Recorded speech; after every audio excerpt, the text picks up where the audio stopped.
Se imagine compondo as mais lindas canções de amor junto com as pessoas que você mais gosta. Grandes sucessos que marcaram os anos 70 e 80, mas ao custo de destruir completamente a sua vida e os seus relacionamentos. Em 1976, 5 músicos se trancaram dentro de um estúdio sem janelas e o que era para ser a gravação de um simples disco virou uma verdadeira câmara de pressão psicológica. A linha entre genialidade e a loucura desapareceu e o estúdio virou um ninho de separações e traições e a música uma arma de vingança. Mas o que saiu das cinzas daquela batalha foi um dos álbuns mais bem avaliados e vendidos de todos os tempos. Esse é o Saber em Comum e hoje a gente vai ver como é que foi a história da banda Fleetwood Mac e a sua triste trajetória do sucesso até a decadência. A nossa história começa em Londres, em 1967, durante a explosão do blues britânico. E a banda em questão foi fundada por um dos maiores prodígios da guitarra da época, Peter Green, um rapaz humilde que não queria levar a sua vida pessoal para os holofotes, tentando não atrelar muito aquele projeto ao seu próprio nome. Então ele nomeou a banda em homenagem a seus parceiros, o gigante e excêntrico baterista Mick Fleetwood e o meticuloso baixista John McVie. E foi aí que nasceu a banda que conhecemos como Fleetwood Mac, que aqui nesse início seu som era muito denso e melancólico e alcançou até um certo sucesso na Europa. Mas a banda parecia carregar uma maldição sombria desde o início. E aqui que acontece um dos primeiros momentos polêmicos e decadentes da banda, em 1970, durante uma turnê na Alemanha, quando o fundador da banda, Peter Green, foi em uma festa em Munique. Ele acabou usando uma dose massiva de LSD, o que ocasionou um colapso mental bem complicado para ele. E tragicamente ele acabou nunca mais se recuperando completamente disso. E depois disso, antes da gente chegar na formação clássica, o foco da história de hoje, a banda passou por 4 guitarristas. O primeiro deles foi Jeremy Spencer, em 1971,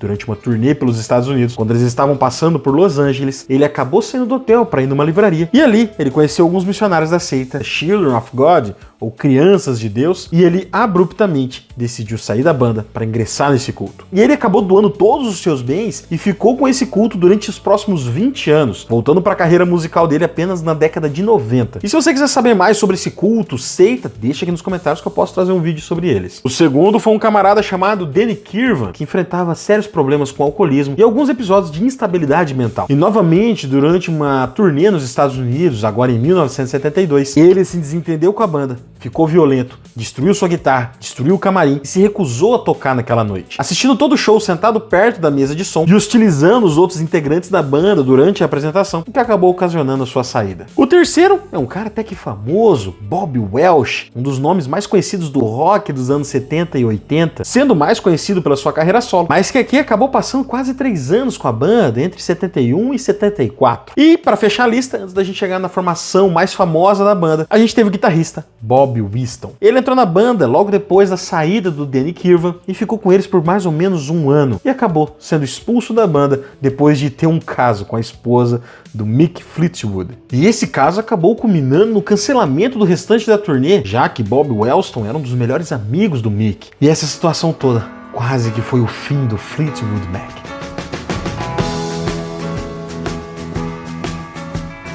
Pois é, os bastidores dessa banda nunca foram fáceis. Apesar disso, a banda vinha trazendo um certo sucesso, conseguindo se manter em alta, mesmo ali praticamente carregada apenas pela amizade inabalável entre Mick Fleetwood e o John McVie. Inclusive, até aqui a banda já tinha lançado 6 discos de relativo sucesso. O primeiro em 68, com o mesmo nome da banda, Fleetwood Mac. O segundo, ainda em 68, chamado Mr. Wonderful. Depois, em 69, com Then Play On. Depois, em 70, com King House. Em 71, o disco Future Games. E em 72, o disco Berry Trees. E foi nessa época de instabilidade que entrou mais um integrante da banda. Agora sim, um integrante da formação clássica, Christine Perfect, uma tecladista, uma estrela em ascensão no mundo do blues, que aqui em 73 entrou oficialmente para a banda, se casou com o John McVie e adotou o nome de Christine McVie. Mesmo assim, todas essas polêmicas e altos e baixos dos últimos anos fez com que a banda estivesse num momento meio complicado da sua carreira. E, à beira da falência, foi então que Mick, John e agora Christine também decidiram se mudar de vez para os Estados Unidos, buscando um certo recomeço para a banda em Los Angeles, onde ficava o maior polo da indústria musical mundial. Já em Los Angeles, o destino da banda mudou novamente quando o Mick fez uma visita ao estúdio Sound City, procurando ali um lugar para lançar o próximo álbum da banda. E enquanto ele estava ali testando a acústica do local, o produtor tocou uma fita de uma dupla desconhecida e o Mick Fleetwood ficou hipnotizado pela guitarra daquelas músicas. O guitarrista era Lindsey Buckingham. Imediatamente,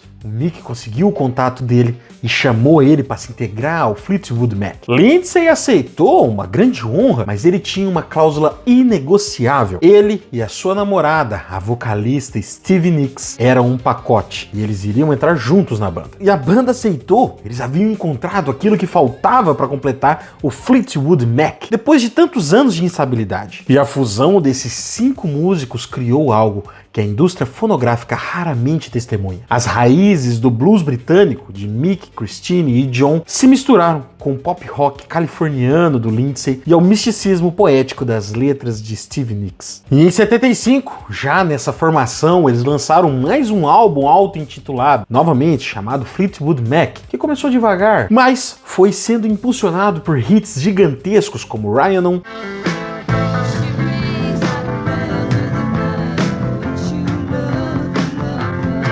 Landslide, Afraid of changing, 'cause I built my life around you. e também Say You Love Me.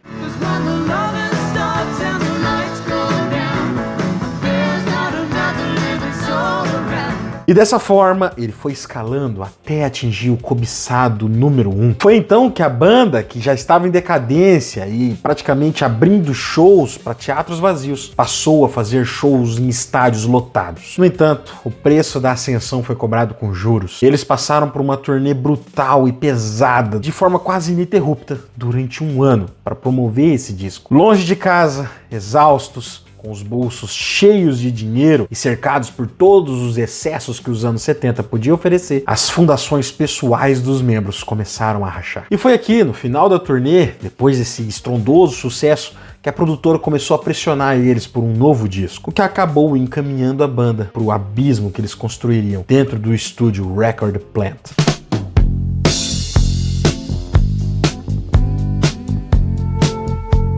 No início de 1976, para gravar o tão aguardado segundo álbum daquela formação, a banda se trancou dentro do estúdio Record Plant, em Sausalito, na Califórnia. E o ambiente era um tanto quanto peculiar, um estúdio de madeira, escuro, sem janelas, completamente isolado do mundo exterior, uma verdadeira câmara de pressão psicológica. E foi nesse ambiente claustrofóbico que a vida pessoal de todos os integrantes da banda começou a desmoronar simultaneamente. Os primeiros foram John e Christine McVie, que depois de 8 anos de casamento decidiram se divorciar. Eles pararam de se falar completamente e ali dentro do estúdio eles só se comunicavam de questões estritamente musicais. Quase que simultaneamente, o namoro explosivo entre Lindsey Buckingham e a Stevie Nicks também chegou no fim. As discussões deles eram violentas e constantes, criando uma muralha de tensão toda vez que os dois dividiam o mesmo espaço. E para completar o caos, Mick Fleetwood havia tentado se reconciliar com sua esposa depois de todo aquele caso com Bob Weston lá em 1973, mas acabou não dando certo. E nesse momento, ele também estava enfrentando o divórcio. Então, com esse cenário montado, o clima dentro do estúdio passou de tenso para bizarro. Como eles não conseguiam se afastar muito um do outro, as provocações aconteciam ali mesmo, dentro do estúdio, durante a produção do disco. Nesse momento, Christine McVie começou a namorar o diretor de iluminação da banda e não fez questão nenhuma de esconder, passeando com seu novo namorado na frente do seu ex-marido, o John McVie. E em meio a tudo isso, enfrentando seu próprio divórcio, Mick Fleetwood começou um caso secreto com a Stevie Nicks, ambos recém-separados e vulneráveis, o que acabou adicionando um tempero a mais em todo esse conflito dentro do estúdio. Com praticamente todo mundo da banda brigado um com o outro, a comunicação dentro do estúdio era impossível. Foi aí que os membros da banda Fleetwood Mac decidiram que ia usar a música como uma forma de ataque e desabafo. O primeiro foi o guitarrista Lindsey Buckingham, que depois que descobriu o caso secreto entre a Stevie Nicks e o Mick Fleetwood, ele escreveu a música Go Your Own Way, um ataque frontal e claro para Stevie Nicks, acusando ela de apenas querer fazer as malas e morar com outros homens. E para dar mais uma pitadinha de crueldade, ele fez com que a Stevie Nicks cantasse os vocais de apoio bem animados do refrão da música. You can go your own way, go your own way. You can call it another lonely day. Stevie Nicks revidou escrevendo a música Dreams. A letra era um aviso frio pro Lindsey, dizendo, abre aspas, que os jogadores só te amam quando estão jogando. Ela entregou a música pronta pra ele e ele teve que engolir o orgulho, produzir e tocar guitarra naquele que foi um dos maiores sucessos de toda a trajetória da banda. It's like a heartbeat drives you mad. In the stillness of remembering what you had and what you lost. Na outra parte da intriga dessa banda, Christine McVie compôs a música You Make Love Fun, uma declaração de amor aberta ao seu novo namorado. E a crueldade aqui foi que o ex-marido, John McVie, teve que compor e gravar a linha de baixo da música, que era uma carta aberta de amor ao homem que substituiu ele. Be happy with the things you do.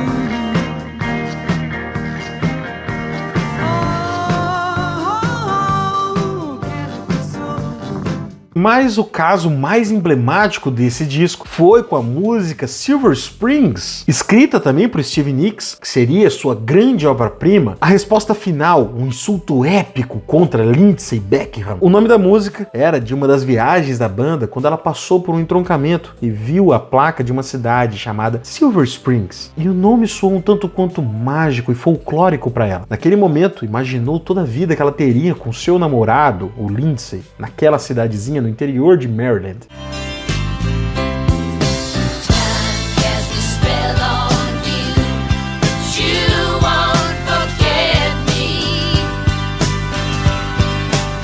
A música trazia tudo isso, esse sentimento de revolta de tudo que eles poderiam ter sido, mas agora já era tarde demais. E ela tinha certeza que essa seria a melhor faixa do disco. E eu, particularmente, gosto muito dessa música, uma das minhas preferidas de toda a banda, mas a música acabou sendo cortada do álbum. O Lindsey Buckingham acabou mexendo os pauzinhos ali com o restante da banda, alegou que não tinha espaço físico para gravar aquela última faixa no disco, mas como a música já estava gravada, eles decidiram lançar ela como lado B de um single. E aí vem mais uma pitadinha de crueldade, porque o single escolhido foi a música Go Your Own Way. Aquela música onde o Lindsey atacava diretamente a Steve. Ter a sua obra-prima, a sua carta de amor e dor, rebaixada apenas ao acompanhamento, o lado B da música difamatória do seu ex-namorado, foi considerado pela Stevie Nicks como um insulto supremo. A discussão no estúdio foi aos gritos, quase partindo para a violência física, mas o Lindsey Buckingham atuava como produtor e estava mais próximo ao estúdio, o que fez com que a decisão dele fosse a final. Mas guarda essa história, porque essa música ainda vai voltar na história da banda numa forma espetacular.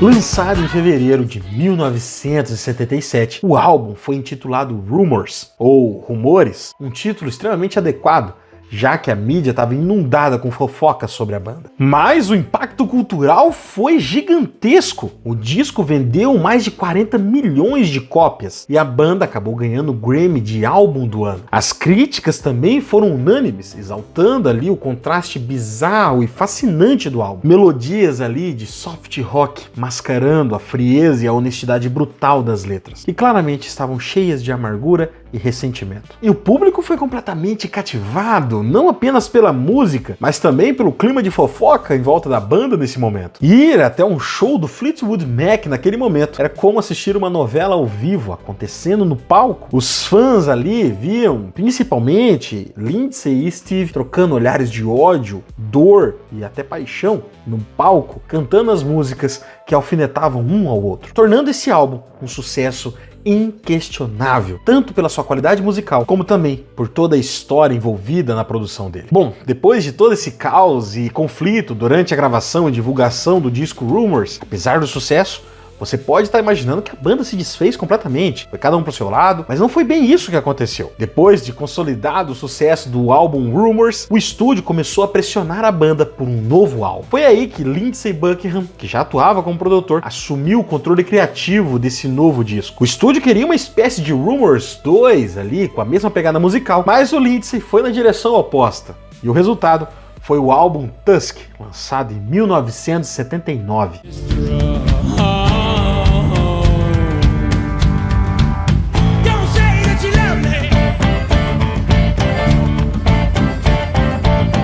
Praticamente um delírio coletivo. Um álbum duplo, experimental, caríssimo e completamente caótico. A produção desse álbum custou cerca de $1 milhão, mais caro produzido até aquele momento. E novamente, mesmo com todos os conflitos, a banda embarcou em uma nova turnê que durou quase um ano para divulgar esse novo disco, o que acabou agravando ainda mais o desgaste e os vícios. E foi aí que, inevitavelmente, nos anos seguintes, a banda começou a se fragmentar aos poucos. Stevie Nicks lançou a sua carreira solo, tornando-se assim uma superestrela global por conta própria. Inclusive, foi ela, dos integrantes da banda, que teve a carreira solo de maior sucesso, aumentando ainda mais o sentimento de ego ferido e ciúmes dentro do Fleetwood Mac. Foi então que ali, numa tentativa de voltar ao topo, em 1982, a banda se reuniu na França e lançou um novo álbum intitulado Mirage. O disco foi um enorme sucesso, trazendo grandes hits da banda, como Loving Story,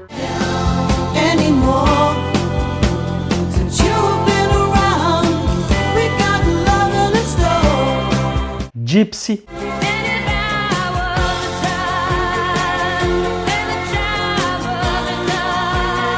Hold Me,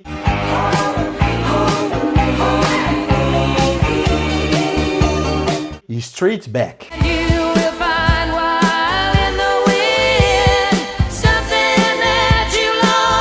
E novamente a banda saiu em turnê, embora uma turnê mais curta, para divulgar o novo disco, mas evidenciava cada vez mais o desgaste entre os integrantes da banda. E dessa vez, a magia musical do grupo estava operando praticamente no piloto automático. Essa continuidade implacável entre 76 e 82 deixa a história muito mais pesada. Apesar de todos os conflitos, a separação da Stevie Nicks e do Lindsey Buckingham, o divórcio do Mick Fleetwood e também do casal McVie, nunca teve tempo para ser curado. A gravação de Rumors foi extremamente traumática para todos eles, cheia de separações e traições, e a banda nunca teve o luxo de parar um pouco e curar as feridas. Eles foram praticamente forçados, tanto pelo sucesso como por pressões do estúdio, a continuarem gravando, sorrindo para as câmeras e tocando em shows colossais, enquanto eles se odiavam cada vez mais. O distanciamento só aconteceu entre o final de 1982 e 1986, logo depois da turnê de divulgação do disco Mirage. Ninguém anunciou o fim da banda, mas o clima estava tão insuportável e eles estavam se odiando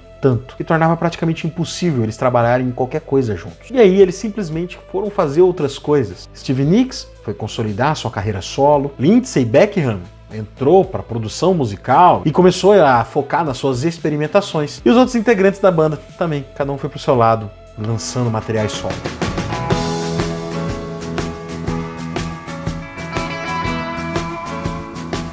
Dez anos depois do auge, o cenário era devastador. Stevie Nicks lutava contra o vício em drogas, John McVie contra o alcoolismo, Lindsey Buckingham estava enfrentando um conturbado, tóxico e abusivo relacionamento por parte dele, além de que ele também estava enfrentando problemas pelo abuso em drogas. E o Mick Fleetwood estava completamente falido depois de anos enfrentando exageros financeiros e também vários problemas pessoais. A única que vivia um momento de paz e serenidade era Christine McVie, que ainda assim estava enfrentando mais um fim de noivado nessa época. Mas, mesmo assim, eles foram obrigados a se reunirem novamente em 1987, muito por pressões do estúdio e também por questões contratuais. Nesse momento, Lindsey Buckingham, atuando como produtor, teve que praticamente costurar aquele naquele álbum, já que os integrantes da banda raramente estavam juntos, e quando estavam juntos, mal se falavam. E foi assim que nasceu o álbum Tango in the Night, mais um grande sucesso da banda, o segundo disco mais bem vendido da trajetória do Fleetwood Mac, vendendo mais de 15 milhões de cópias no mundo todo. As críticas, embora um pouco mais mistas, ainda foram muito positivas, e a grande ironia desse álbum foi a faixa Little Lies, escrita pela Christine McVie. A música trazia melodias doces misturadas com um sintetizador pop, e a letra no refrão implorava por doces mentiras para mascarar todo o caos dos relacionamentos deles. E o momento brilhante dessa música é no refrão,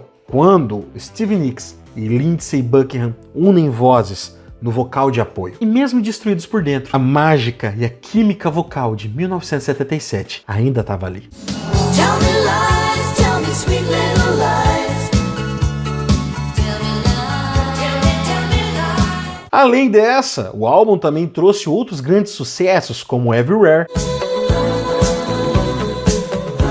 I wanna be with you everywhere. e Seven Wonders.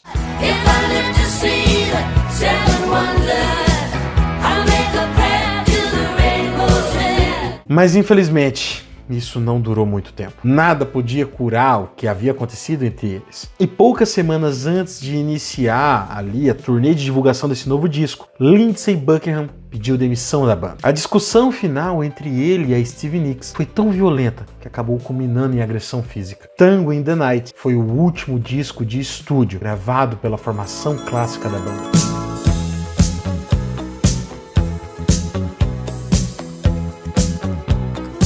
Essa formação só voltaria a se reunir novamente no palco em 1993. O próprio presidente eleito dos Estados Unidos, Bill Clinton, convidou eles para tocar em sua posse. Porém, o reencontro definitivo só viria a acontecer em 1997, num acústico da MTV, The Dance, que acabou sendo um fenômeno de audiência. E o ponto alto do show naquela noite foi a performance ao vivo da música Silver Springs. Lembra? Aquela música que ficou de fora do disco, lançada como lado B de Gone Your Way. E no meio da música tem uma frase que diz assim: "Você nunca vai escapar do som da mulher que te ama." E ali, ao vivo, diante das câmeras, durante essa música, Stevie Nicks se vira completamente pro seu ex-namorado, Lindsey Buckingham, ignorando completamente o público, e canta essa música, encarando ele nos olhos.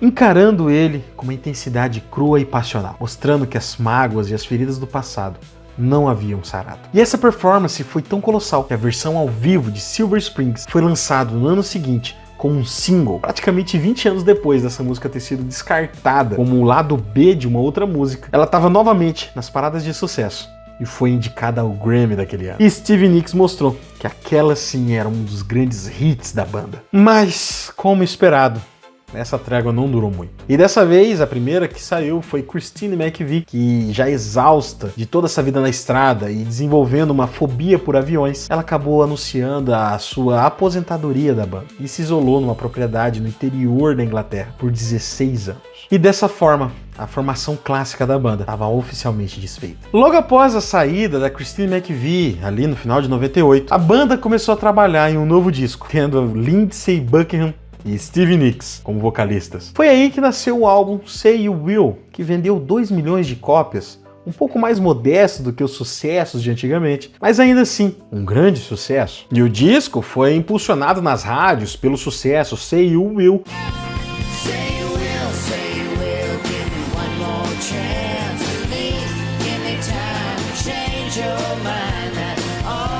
E Pacekeeper.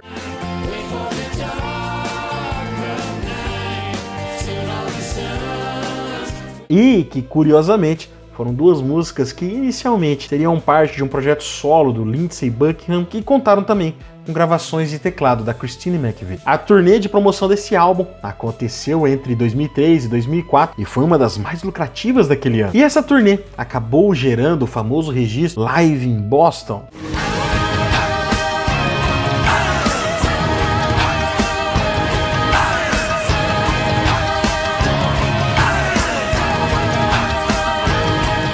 com uma performance que mergulhava de cabeça no rock de arena, já que agora eles não contavam mais com as harmonias suaves do teclado da Christine McVie. E esse sim foi o último disco de estúdio da banda. Após o fim dessa turnê, ainda sem o retorno da Christine, cada um foi pro seu lado e continuaram a focar nas suas carreiras solo. Apenas em 2013 que o Fleetwood Mac foi voltar a lançar material novo. Eles apresentaram 2 músicas inéditas durante seu show, a música Sad Angel Your dreams would not wake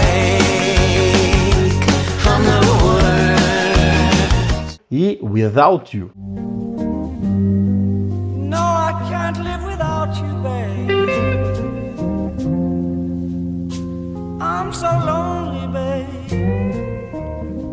O Lindsey Buckingham chegou a definir essas como as músicas mais características do Fleetwood Mac desde o álbum Mirage, lá de 1982. No entanto, infelizmente, a banda teve que pausar a turnê, já que o baixista John McVie foi diagnosticado com câncer nessa época. E foi em 2014 que os fãs puderam testemunhar um certo milagre, já que Christine McVie disse que havia curado sua fobia de aviões e estava de volta ao Fleetwood Mac, trazendo a ilusão de que a banda teria um certo final feliz depois de tudo que eles passaram. Então, com a formação clássica reunida em 2015, Lindsey Buckingham anunciou que aquele seria o último disco do Fleetwood Mac. Então ele e a Christine começaram a trabalhar sozinhos ali em algumas músicas inéditas para a banda, esperando ali a contribuição dos demais integrantes. Mas acontece que a Stevie Nicks estava ali empenhada na divulgação do seu novo álbum solo. E já em 2016, ela anunciou publicamente que estava meio relutante de se unir novamente com a banda dentro de um estúdio. Então, diante desses impasses e dessa má vontade da Stevie Nicks, Christine e Lindsey Buckingham decidiram não desperdiçar o trabalho que eles fizeram sozinhos. Eles pegaram todo esse material, que já tinha ali algumas contribuições previamente gravadas em estúdio pelos outros membros, e lançaram como um álbum intitulado Lindsey Buckingham Christine McVie, que foi lançado ali em junho de 2017. Mas ainda havia rumores de que eles voltariam a gravar um álbum em conjunto, mas a maldição do disco Rumors sempre cobra a conta. Em 2018,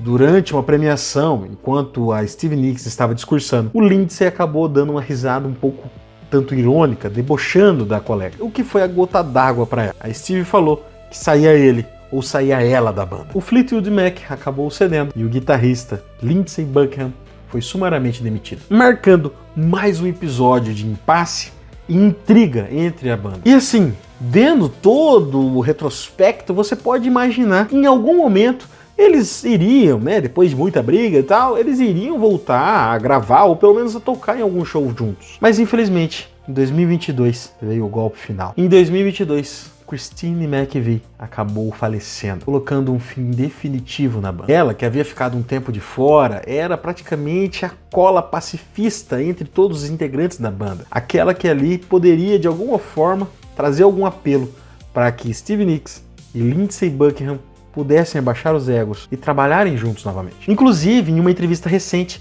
Mick Fleetwood, agora já com seus 79 anos, disse que não vê mais um futuro para a banda, uma grande reunião, e lamenta muito a morte da colega dele, a Christine. Mas, mesmo assim, embora isso não traga a banda de volta, ele torce muito por uma reconciliação entre o Lindsey e a Steve. O mesmo acontece com John McVie, já com seus 80 anos de idade e completamente curado do câncer que ele teve lá em 2013. Ele vive uma vida mais tranquila, longe dos holofotes e também torce pela reconciliação dos colegas de banda, embora isso não signifique que eles vão retornar a tocar juntos. O Fleetwood Mac permanece como um dos maiores paradoxos da música. Fizeram uma das mais belas canções do mundo ao custo de se destruírem no processo.